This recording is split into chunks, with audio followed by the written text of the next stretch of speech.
And then I saw the Dallas Mavericks game. It was so good. Like, seriously, coming back from like freaking 15 points with 7 minutes left. And then I saw, well, hi there. If you guys didn't catch the Mavericks and Heat game, great game. Happy the Mavericks won. Series tied 1-1. It was a good game. I give credit. The Heat played a good game. Same with the Mavericks. It was a good game altogether. But it doesn't mean I didn't see Impact Wrestling, brother. So let's get this started, brother. So, Impact Wrestling. Who, actually, I'm going to say overall, the show itself was not a bad show. I thought it was actually pretty good. I don't know. Check your calendars. Check your pulse. You are alive. I said it was a good show. Alright, show kicked off. Eric Bischoff coming down to the ring with the subpoena, talking about how that, he's scared. He's scared that he's going to go to court. He's scared that it might be his last days. He's scared that, he might be fired. So, yeah. Then we had a segment in the back with Velvet Sky and ODB. They had a brawl. And I find it ironically enough that, they showed, it seems like, I don't know, Velvet Sky is like the poster girl of total non-stop action. And I don't know if you guys noticed it. I've noticed it, but yeah. Also, anyway, and in fact it was her birthday, so happy birthday to Velvet Sky. So yeah, they had their little brawl, whatever, and wow, ODB beat the living hell out of Velvet Sky. I mean, they had some guy try to come in there, try to break it up. ODB beat up him, excuse me. Then she kept on whacking Velvet Sky's ass a few times. Interesting.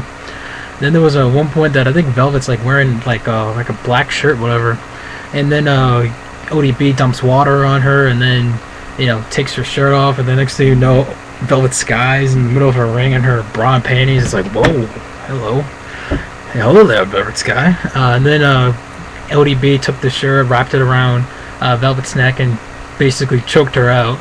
Till ODB left the ring, and then Miss Teschmacher tried coming in there making the save.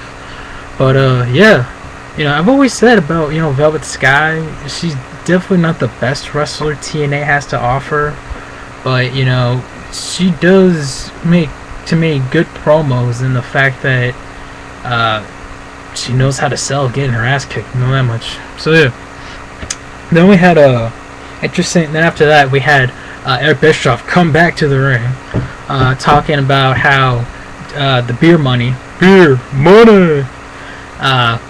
James Storm and Bobby Roode defended the tag titles within 30 days, or they gotta give the titles to the British Invasion, and the fact that Bobby Roode can't compete because of his his left arm, whatever, thanks to Ric Flair and the rest of Immortal, and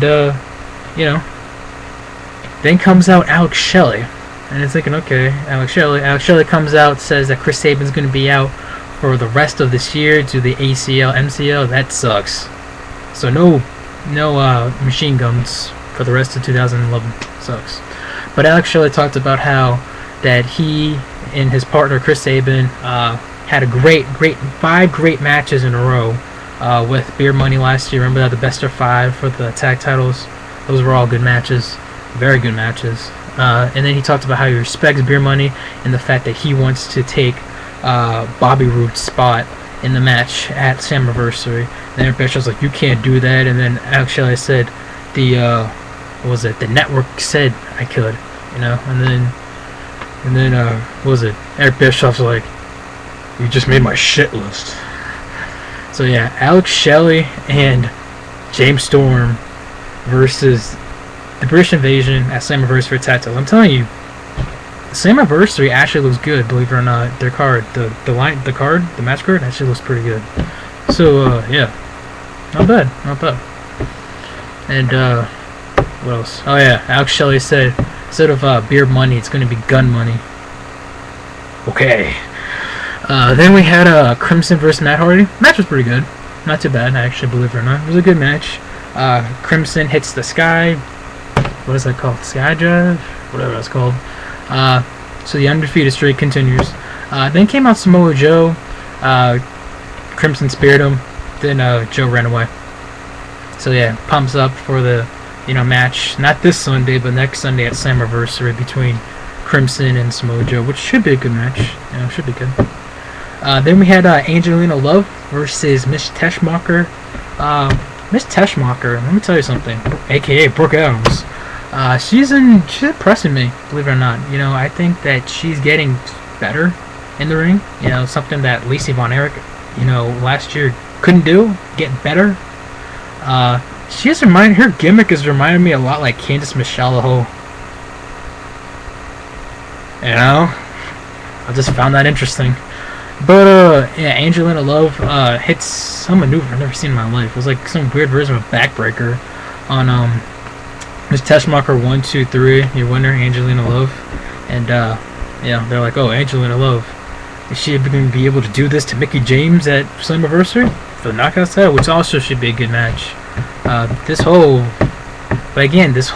zombie gimmick thing, I know it's slowing Angelina, and sometimes she has to, get out of kayfabe. I noticed, because the moveset that she has to do, her whole gimmick right now is she's going slow.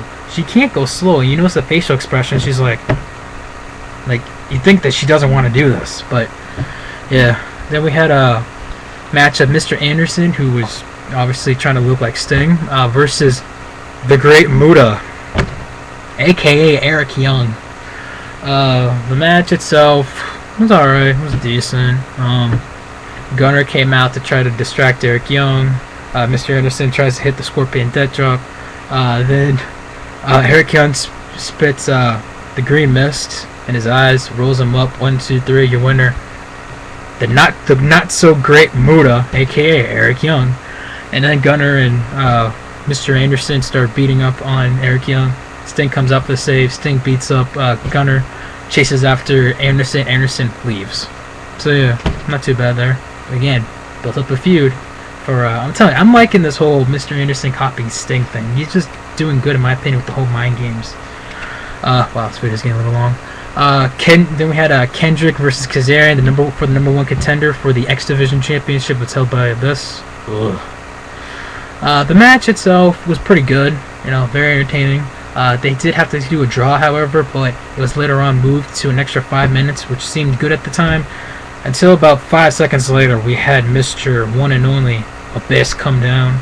He basically beat down Brian Kendrick and Kazarian, and then he looked at the camera, started spitting like freaking, I don't know, one more FUD, going this whole poetic crap.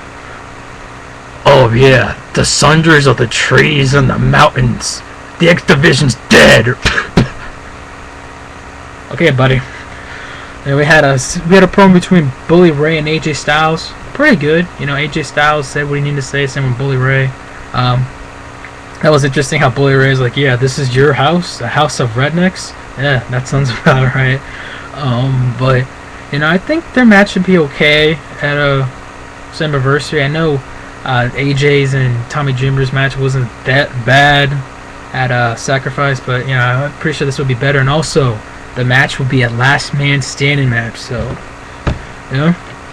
that's interesting build up to it.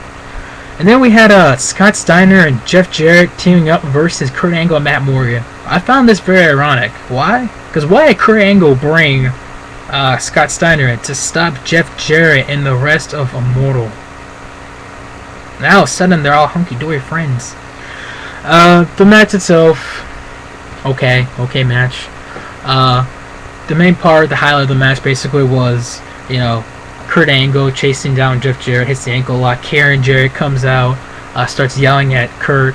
They get, near the stairs. Jeff, tries to push Kurt.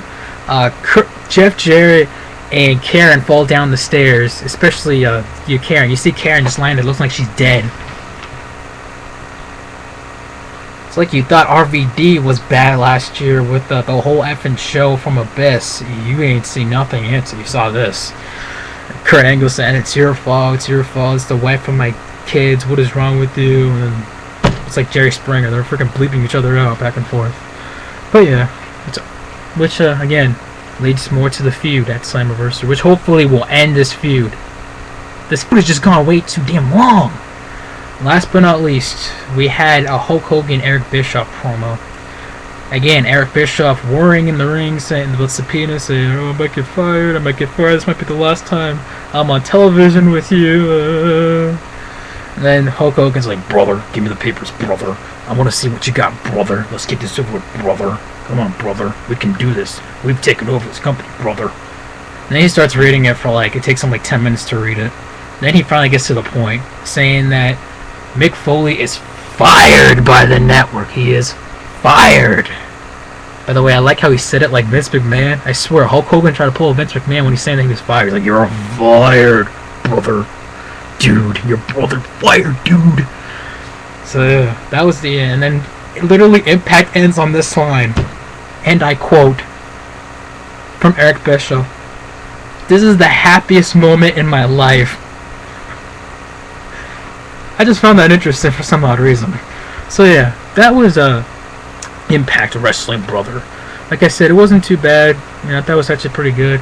Also, subscribe to a fellow YouTuber here. I'm sure you guys heard of him. His name is Mugger Baby. There you go. The link will be in the description box. Checked out his videos recently. I just saw his TNA review. Pretty funny. The guy's drunk when he's doing the review. I found it pretty funny. It was actually pretty good. So yeah. Hope you guys enjoyed the view, and catch you on the flip side, brother. It's anniversary. Might not be bad.